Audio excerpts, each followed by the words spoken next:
श्री स्वामी समर्थ. जयशंकर. आपल्या स्वामींची पुण्यतिथी तर झाली. आता आपल्या शंकर महाराजांची पुण्यतिथी आहे 24 एप्रिल या दिवशी. स्वामींची सेवा करतोच आपण, पण बाबांची सेवा ही आपल्याला करायचीच आहे. शंकर महाराजांची सेवा काय हो? तर शंकर महाराजांनी आपल्याला स्वामींचीच सेवा करायला सांगितली आहे. शंकर महाराज म्हणतात, अरे तुम्ही माझ्या गुरूंना जपाल तर मी तुम्हाला जपेल. म्हणूनच महाराजांनी नेहमी जी काही आहे ती फक्त स्वामींची सेवा आपल्याला करायला सांगितलं आहे. त्यांचं नामस्मरण करायला सांगितलेलं आहे. त्यामुळेच शंकर महाराजांच्या मठात आजही गेलात की फक्त श्री स्वामी समर्थ या मंत्राचा जप चालू असतो. पण आपल्या शंकर महाराजांचे एक सुंदर, पवित्र आणि प्रभावी असा ग्रंथ तो म्हणजे शंकर गीता. हो, ह्या शंकर गीतेचं पारायण जो कोणी शंकर भक्त करतो, स्वामी भक्त करतो, त्याला अनुभव आल्याशिवाय राहत नाही. इतकी प्रभावी अशी ही शंकर गीता आहे. या शंकर गीतेचं पारायण एकदा करून तर बघा.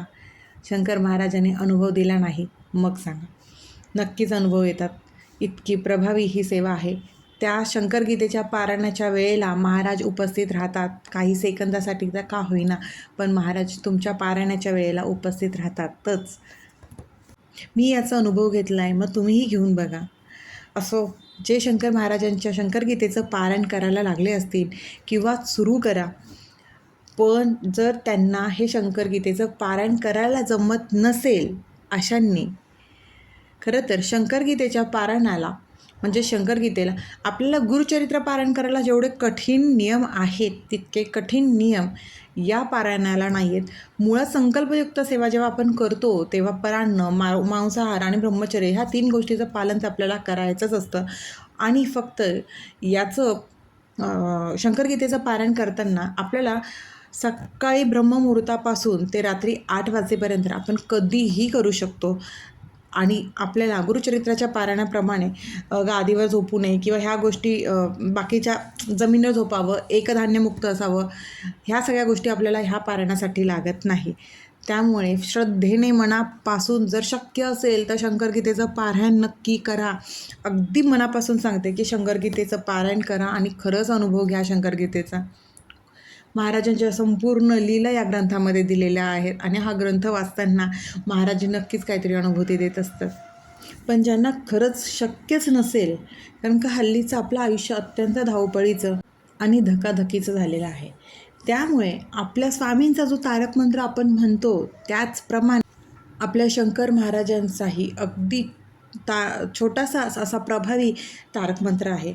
तो तारक मंत्र तुम्ही शंकर महाराजांच्या पुण्यतिथीपर्यंत जरी म्हटलात, नुसती सेवा म्हणून म्हणा किंवा संकल्पयुक्त सेवा करा, इच्छापूर्तीसाठी करा, ज्यासाठी करणार असाल त्यासाठी, मुळातच मी एकच सांगेन की फक्त आणि फक्त स्वामींची, शंकरबाबांची सोबत असण्यासाठी सेवा करा. त्यांची सोबत नक्कीच मिळते. तर तो तारक मंत्र कुठला आहे? तर तो तारक मंत्र आहे ओम नमो सद्गुरू श्री शंकर महाराजाय महाविपत्ती निवारणाय भक्तजन मनकामना कल्पद्रुमाय दुष्टजन मनोरथ स्तंभनाय श्री स्वामी समर्थ प्रियावल्लभाय प्राणप्रियाय स्वाहा श्री शंकर महाराजाय नमो नमः. हा आपल्या शंकर महाराजांचा तारक मंत्र आहे. अगदी छोटासा आहे पण तितकाच प्रभावी आहे. आपल्याला कुठलीही सेवा करताना आपले कर्म कष्ट प्रामाणिक ठेवायलाच हवेत. आपल्या कर्माला कष्टाला पर्याय नाही. आणि कुठलीही सेवा जी करतोय ती अत्यंत विश्वासाने आणि मनापासून करा. एकदा मनापासून स्वामींना, शंकर महाराजांना हाक मारून बघा, नक्कीच तुमच्या हाकेला प्रतिसाद देतीलच. हे इतक्या ठामपणे सांगते आहे कारण ते मी अनुभवलं आहे. म्हणूनच फक्त मनापासून हाक मारा. एकदा महाराजांच्या दरबारात जा, एकदा त्यांच्या समाधीवरती डोकं ठेवा. तिथे डोकं ठेवल्यानंतरच तिथली ऊर्जा, सकारात्मक ऊर्जा इतकी जाणवते, त्या चैतन्य लहरी इतक्या जाणवतात की त्या शब्दात वर्णन करणं कठीण आहे. म्हणूनच शंकर महाराजांच्या पुण्यतिथीपर्यंत जर तुम्हाला शंकर गीतेचं पारायण जमत नसेल तर शंकर महाराजांचा हा तारक मंत्र आवर्जून म्हणा, संकल्पयुक्त करा किंवा सेवा म्हणून करा. कुठलीही सेवा वाया जात नाही. आपल्या सेवेचं कधी ना कधी फळ आपल्या आयुष्यात, आपल्या पदरी कुठल्या न कुठल्या रूपाने आपल्याला आपले महाराज आपले स्वामी हे देत असतात. म्हणूनच सेवा करताना मी ही सेवा केली आणि मला त्याचं फळ मिळालं नाही आहे किंवा हे मनात हा कुठलाच भाव न ठेवता फक्त मला सेवा करायची आहे, मला शंकर महाराजांचा आशीर्वाद हवा आहे, मला त्यांची सोबत हवी आहे, एवढाच भाव मनामध्ये असू देत.